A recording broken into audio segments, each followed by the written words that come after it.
না। এক সাহাবী বলল আমি আর স্ত্রীদের কাছে যাব না। আরেক সাহাবী বলল সারা বছর আমি রোজা রাখবো, আমি কোনোদিন রোজা ভাঙবো না। আল্লাহ রাসূল সাল্লাল্লাহু আলাইহি ওয়াসাল্লাম রেগে গেলেন, কারণ আল্লাহ রাসূল সাল্লাল্লাহু আলাইহি ওয়াসাল্লাম কি এগুলো শিখাইছেন আমাদেরকে? সারা রাত তাহাজ্জুদ এগুলো শিখাইছে? সারা বছর রোজা শিখাইছে? স্ত্রীদের থেকে আলাদা দূরে দূরে থাকা এগুলো শিখাইছে? রাসূল সাল্লাল্লাহু আলাইহি ওয়াসাল্লাম রেগে গেলেন। দেখেন what a check and balance, ইসলাম কতটা ভারসাম্যপূর্ণ জীবন ব্যবস্থা। আল্লাহ রাসূল সাল্লাল্লাহু আলাইহি ওয়াসাল্লাম ডেকে বলেন, কার এত সাহস যে বলেছে সারা রাত তাহাজ্জুদ পড়বে? কই, আমি নবী তো সারা রাত তাহাজ্জুদ পড়ি না, আমি নবী তো তাহাজ্জুদ পড়ি আবার ঘুমাই, তো আমি ঘুমাইয়া আল্লাহর এত বড় প্রিয় বান্দা হতে পারি, তোমার সমস্যা কোথায়? আমি নবী হয়ে 11 জন স্ত্রীর সাথে মেলামেশা করতে পারি, তোমার মিশতে সমস্যা কোথায়? আমি নবী রোজা রাখি, আবার মাঝে মাঝে রোজা রাখি না, দিনের বেলা খাই, এভাবে মানতে তোমার সমস্যা কোথায়? ইন্নী লা আখশাকুম লিল্লাহি ওয়া আতকাকুম লাহু, আমি নবী সবার চাইতে বেশি আল্লাহরে চিনি, আমার নবীর চাইতে আল্লাহরে বেশি কেউ চিনে? আরে নবী তো আমাদেরকে আল্লাহকে চিনিয়ে দিয়েছে, চিল্লায় বলেন ঠিক কি না? আমার নবীর চাইতে কেউ বেশি বুজুর্গ হতে পারবে না, আমার রাসূলের চাইতে কেউ বেশি আল্লাহওয়ালা হতে পারবে। তার মানে রাসূল যতটুকু শিখিয়েছে অতটুকুই শ্রেষ্ঠ। এটা টপকিয়ে এটার উপর দিয়ে অ্যাডভান্স হয়ে সামনে যাওয়া যাবে? বেশি বোঝা যাবে না। খবরদার, রাসূল যেটা শিখিয়েছেন অতটুকুর মধ্যে থাকতে হবে, তাহলে কল্যাণ আর বরকত দিবে কে? মাগরিবের ফরজ নামাজ কয় রাকাত? কয় রাকাত?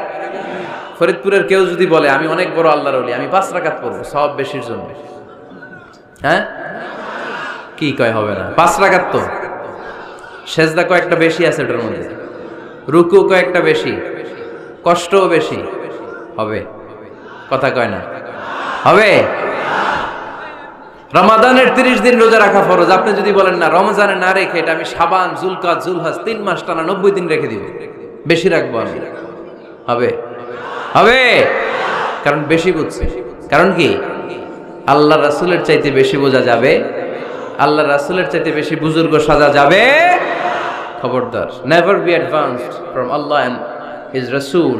আল্লাহ এবং আল্লাহ রাসূলের চাইতে আমরা অ্যাডভান্স হব না। আল্লাহ রাসূল যা দিয়েছেন ওইটাই ফাইনাল। ওইটা কি ফাইনাল? আওয়াজ করে বলেন ওইটা কি? তাহলে সামাজিক সুখ সম্প্রীতির প্রধান মাধ্যম হচ্ছে আল্লাহ রাসূল যা বলেছে এটাই আমরা মানব, এর উপরে আমরা কোনো কথা বলতে চাই। এরপর আল্লাহ ঈমানদারদেরকে আবার ডাক দিলেন, বললেন ইয়া আইয়ুহাল্লাযীনা আমানু লা তারফাউ আসওয়াতাকুম ফাওকা সাওতিন নবী, ও বিশ্বাসীরা খবরদার, আমার নবীর কণ্ঠের চাইতে তোমাদের কণ্ঠ বড় করো না। ঘোষণাটা কার?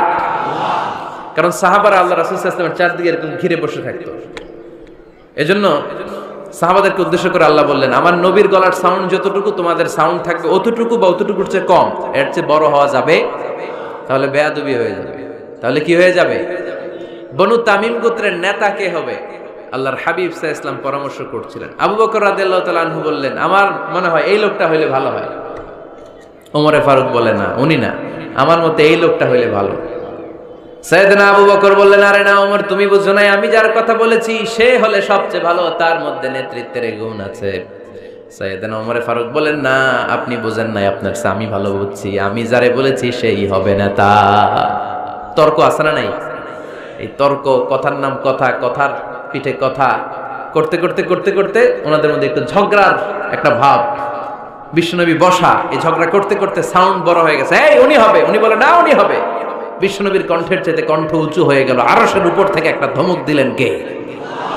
আল্লাহ বললেন খবরদার লা তারফাউ আসওয়াতাকুম ফাওকা সাওতিন নবী, নবীর কণ্ঠের চাইতে কণ্ঠ উঁচু করো না। ওয়ালা তাজহারু লাহু বিল কওলি কাজহারি বা'দিকুম লিবা'দ আন তাহবাতা আমালুকুম ওয়া আনতুম লা তাশউরুন, নবীর কণ্ঠের চাইতে তোমাদের কণ্ঠ যদি উঁচু হয়ে যায় তোমাদের সব নেক আমলগুলো আমি আল্লাহ বাতিল করে দেব। ধমকটা ছোট না বড়? ছোট না বড়? মনোযোগ আছে আপনাদের? যদি নবীর কণ্ঠের চাইতে তোমাদের কণ্ঠ বড় হয়, জীবনে যত ইবাদত করছো সব বাতিল, নামাজগুলো বাতিল, কাজে আসবে না। হজ করছো বাতিল, রোজা রেখেছো বাতিল, সব বাতিল। বেয়াদবি করেছো নবীর সাথে, চিল্লায় বলেন ঠিক কিনা? নবীর কণ্ঠের চাইতে নিচু হতে হবে কণ্ঠ। এই আয়াত আসার পরে সাহাবারা তো এমন ভয় পেলেন, এবার নবীর কাছেই কেউ আসেনি। সুবহানাল্লাহ কইবেন না? ভয়ে আসে না, ভয়ে না জানি আমার কণ্ঠ আবার নবীর কণ্ঠের চাইতে উঁচু হয়ে যায়। ওমরে ফারুক রাদিয়াল্লাহু তাআলা আনহু ডানে ঘুরে বায়ে ঘুরে কাছে আসে না। আবু বকর রাদিয়াল্লাহু তাআলা আনহু ডানে ঘুরে বায়ে ঘুরে কাছে আসে না।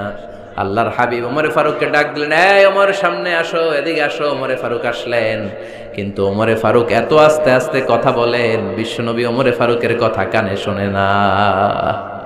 সুবহানাল্লাহ নাই? এত আস্তে আস্তে ওমরে ফারুক কথা বলেন, বিশ্বনবী শুনতে পান না। ওমর কি বললা, একটু জোরে বলো না। ওমরে ফারুক একটু জোরে বললেন, তাও শুনেন না।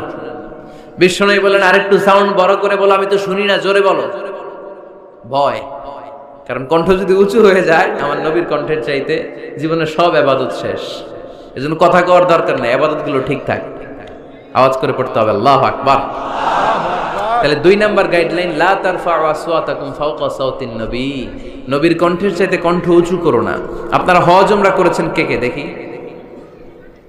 মাশাআল্লাহ, হাত নামান।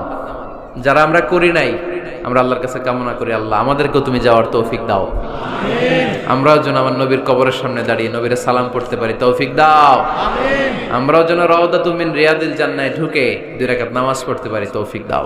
আমিন। তোমার ঘরটা যেন তাওয়াফ করতে পারি, তৌফিক দাও। আমিন। মক্কা মদিনার ঐতিহাসিক জায়গাগুলো যেন দেখে হৃদয়টারে ঠান্ডা করতে পারি, আল্লাহ তৌফিক দাও। আমিন।